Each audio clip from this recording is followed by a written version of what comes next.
Ladies and gentlemen, welcome to the July 22nd, 2017 special edition of The Breast There Is, The Breast There Was, and The Breast There Ever Will Be Wrestling Podcast.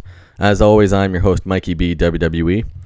And this is a special edition because I am giving my predictions for the upcoming WWE pay-per-view Battleground. This pay-per-view Battleground has 7 matches on the main card. And so far, since WrestleMania, my pay-per-view prediction count sits at 50% exactly, with 16 out of 32 correct guesses. So hopefully I can actually get ahead of 50% this time. And let's see how we do. So of the 7 matches here, the first one is between Sami Zayn and newcomer Mike Kanellis. These two just fought on SmackDown Live just this past Tuesday. And Mike Kanellis, with a little help from his wife Maria, secured the victory. And I have a feeling that Vince is going to decide to do almost the exact same thing and give Mike Kanellis the victory. Despite the fact that Sami Zayn, in my opinion, is probably the most underrated wrestler in the WWE. Extremely talented, can put on 5-star matches with just about anybody, and is not being booked properly at all. He's facing newcomers like this and losing, doing the job to them. So I have a sad feeling that they're going to do that again, and Mike Kanellis will get the victory. So I'm choosing Mike Kanellis for the first match. The second match is the 5-way elimination women's match for the number 1 contender spot to face Naomi at SummerSlam.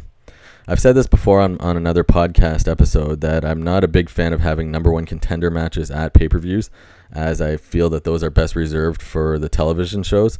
Since the WWE has 5 hours of television per week, you would think that they would, be able to do that match during one of those hours.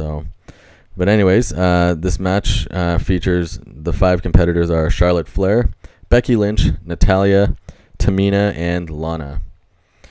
And it's always tricky when you're choosing a match with this many competitors to choose the proper victor.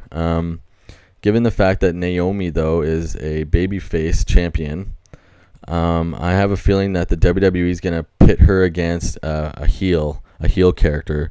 And at the moment, Charlotte Flair has sort of quietly gone from being a heel to a babyface.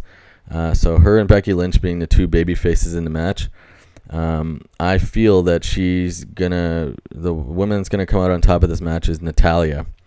She's been a long-serving performer on the WWE's roster, and she's been reliable, very competent in the ring, easily one of the top talents in the women's division.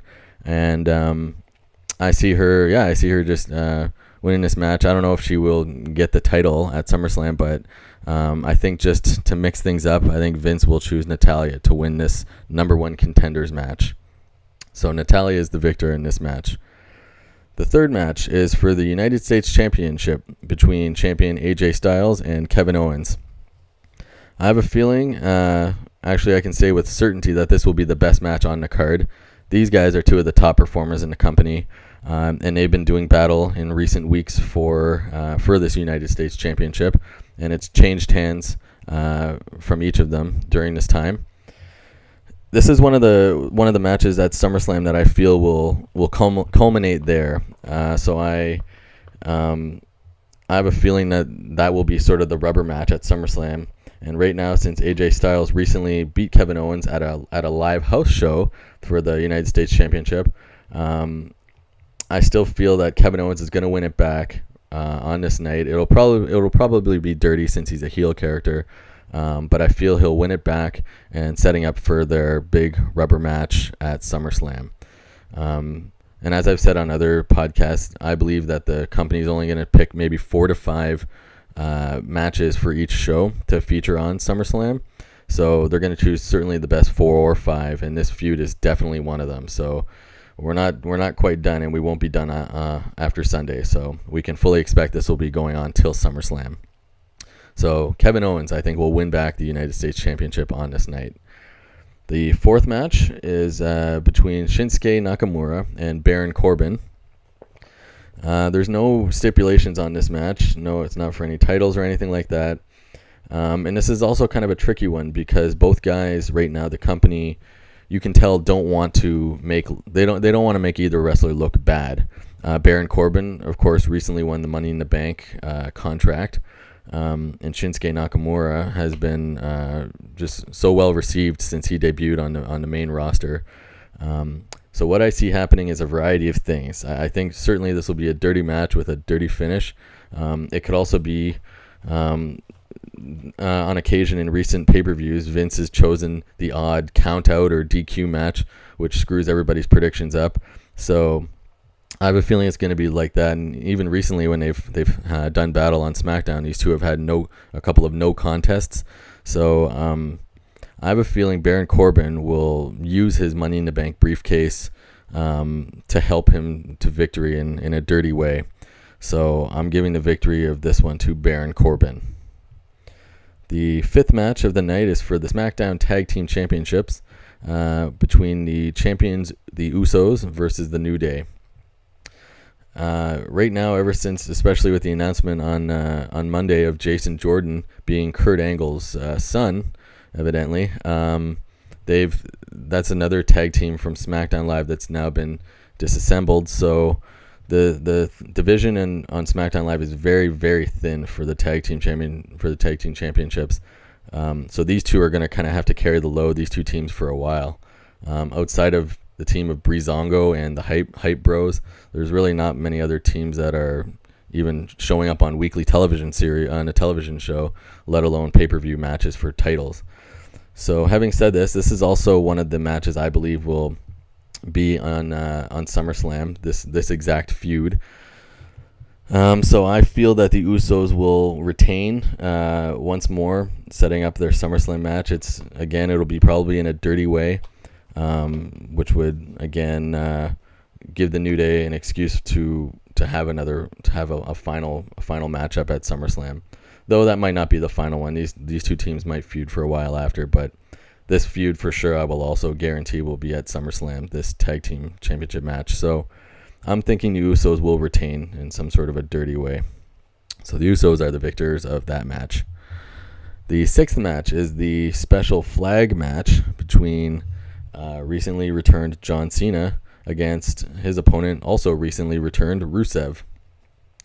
Given that this is a bit of a patriotic match and it's in one of the important cities in America, Philadelphia, where a lot of important events transpired with the Constitution being signed there and the Declaration of Independence, things like that. So this match is going to have a very patriotic feel. And even though, of course, Vince could do something and screw everything up and really make the crowd in Philadelphia very hostile and angry by giving the victory to Rusev, because this is a non-title match, nothing really important, I'm going to give it to John Cena winning, and it'll be interesting to see who he feuds with following this match into SummerSlam, or what they're going to do with him.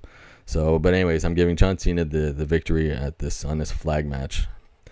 And now, finally, the seventh match, the main event, is for the WWE Championship in a Punjabi prison match. There have only been two other matches of this kind in WWE's history. And I got to say, I like that a match like this, they're putting in there right now. This kind of reminds me of Hell in a Cell, how they used to add that to really good feuds or good programs to sort of at the culmination of them to that's the final matchup, final meeting, and do it in the most demonic structure in the WWE. But now, since WWE has their own Hell in a Cell pay-per-view, they only reserve those matches for that event. So it feels really, it doesn't feel like a natural progression like it used to. And they would only do it once or twice a year, usually maximum. But having said that, this is, I think, this suits this feud well because, of course, Jinder Mahal having an Indian background. They're going with the Punjabi prison match, and again, this is one of those feuds that I believe will carry over to SummerSlam, and that will be the finale of it. And this match, since there's no stipulation about the Singh brothers being able to interfere or being banned from the ring, I feel that they will interfere and help Jinder Mahal secure the victory, retaining his WWE Championship. I believe next month at SummerSlam, when their championship match, I believe inevitably will occur, that there will be a special stipulation there that the Singh brothers can't interfere, or Jinder will lose the belt automatically or something like that. But regardless, I believe in this Punjabi prison match that Jinder Mahal will retain his belt once again. Okay, well, that's it, ladies and gentlemen. Those are the 7 matches on the main card. As always, I don't cover the pre-card matches because these events generally run on way too long, and if the company doesn't deem a match worthy on the main card, then I will not bother with it either. And I hope that all my predictions are right. Last month I had a couple weeks ago at the last pay-per-view. They used to be every month, and now there are multiple pay-per-views in a month sometimes. I had a very successful winning percentage, so I'm hoping to continue that for this pay-per-view. Hopefully, if you agree with me on a lot of these predictions, and if you liked what you heard, please don't forget to like and subscribe to my channel below. Thanks for listening, and see you next time.